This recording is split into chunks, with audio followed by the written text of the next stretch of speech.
Hey, my name is Jobby, and what the f is this? If you don't know what it is, then why are you reviewing that? Pantasy Bricks Astro Boy.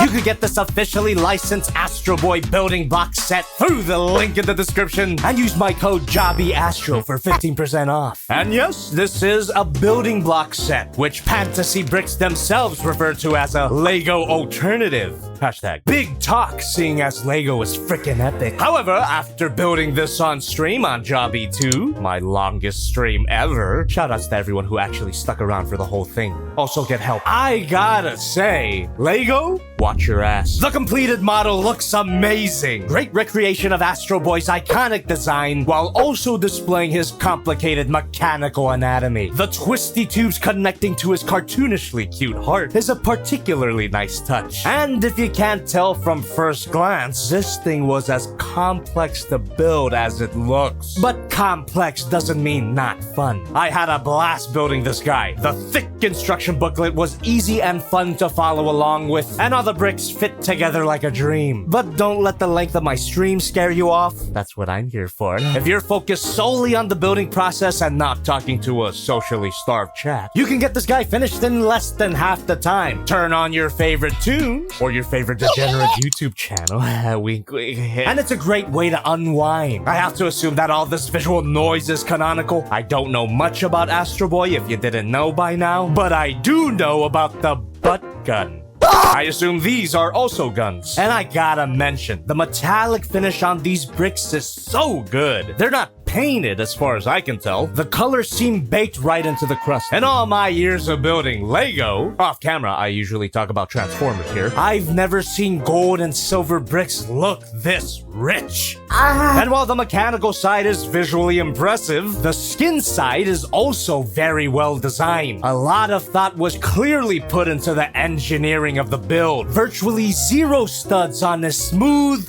weirdly naked body. Why does he look like that? His cartoony proportions are also properly portrayed, from these wide Popeye arms to his famous flashy red boots and his gigantic head. While the head is also a feat of engineering, special mention goes to that simple but effective ear. I would have liked them to have proper eye sockets, or at least have his eyes embedded into his head. His face is charming as hell when viewed from the front, but from the side? But on the plus side, that allows you to easily remove his eye. Always a fun thing. And reattach it to get a different eye position. Makes him look a little camera shy. I'd be shy too if my metal pipe was poking out. No, I wouldn't. And even with half his face torn off, Pantasy made sure to maintain that famous Mickey-style silhouette. But it doesn't face the camera at all times, 0 out of 10. The head's gotta be one of the most involved parts of the build. I'm sure you can see the multiple tiny pieces that make it up. It's also the reason why I have him on his stand at all times. If I tried to stand him up on his own, the weight of all this plastic would send him tumbling down, tumbling down, tumbling down.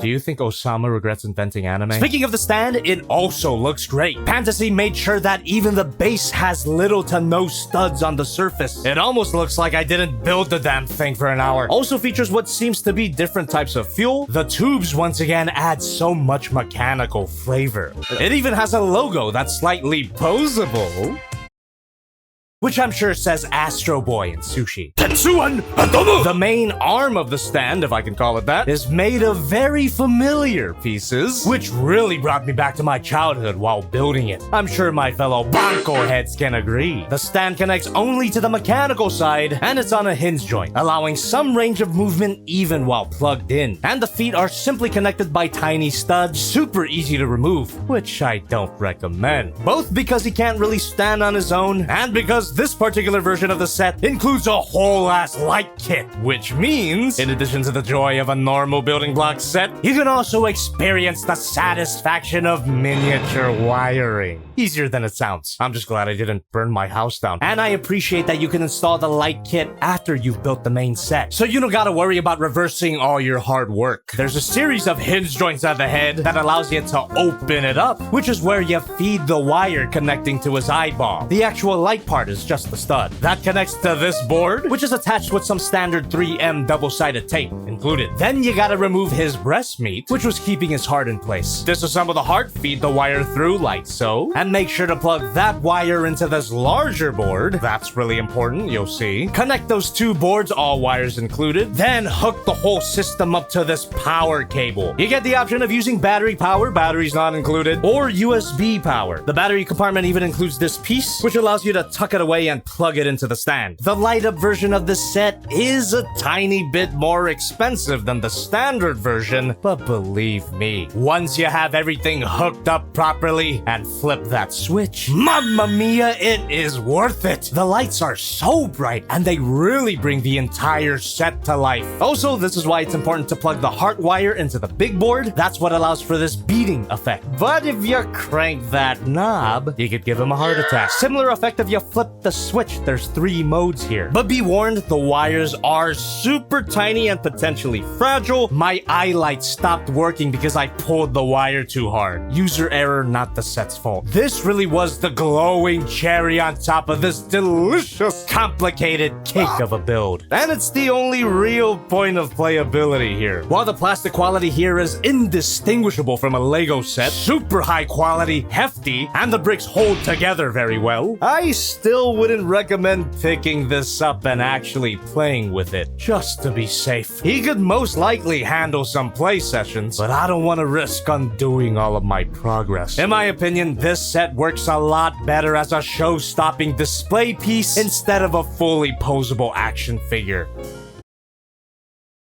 Although he does feature some limited posability, no swivel at the head, but his ears are on a ball joint. That includes the other ear. And I assume that this hinge joint is the eyebrow muscle. You can turn the valves, which you can call a swivel here. Hinge joint on both of them. Ball joint at the shoulder allows it to rotate a full 360. Moves out that far. Swivel at the elbow. Bend at the elbow. Ball joint at the wrist. Every ball joint can be a swivel. Moves up that far and moves down that far. Swivel at the thumb. And a single hinge joint at all of his mechanical fingers. Open all of his fingers to reveal this repulsor beam, which I think is a pretty cool detail. And his skin arm only has a ball joint at the shoulder. Moves out not at all. Can rotate up that far before the head gets in the way. And back that far. No elbow bend, just another ball joint at the wrist. Every ball joint can be. Also check out how they designed the closed fist. Very nice. Ball joint at the hips, which is very limited. Needless to say, not the prettiest spread. Every ball joint. Bend at the knee. Knee swivel. Ball joint at the ankle. Every ball joint can move up that far and move down that far. A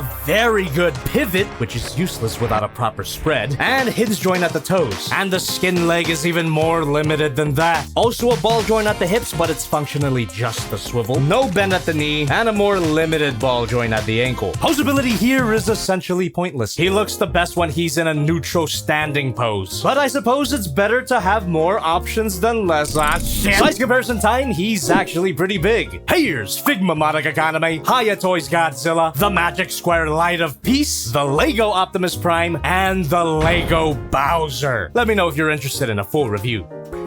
So just like any good building block set, the main thing to enjoy here is the build. However, the completed set is super impressive, with the light up feature making it even better. I highly recommend this set. Again, check the link in the description and use my code JobbyAstro for 15% off. Also, good luck to anyone watching the VOD of my building stream. But if you do watch it, you'll find out some things that you probably shouldn't have. Velma, played by Linda Cardellini in the live-action films. I was gonna say, related to that comment, no wonder I felt a certain way about the otter in Guardians 3. You can all unsubscribe now. That's my hear me out moment. No, that's... Don't clip it. I'm as much of a furry as Osama.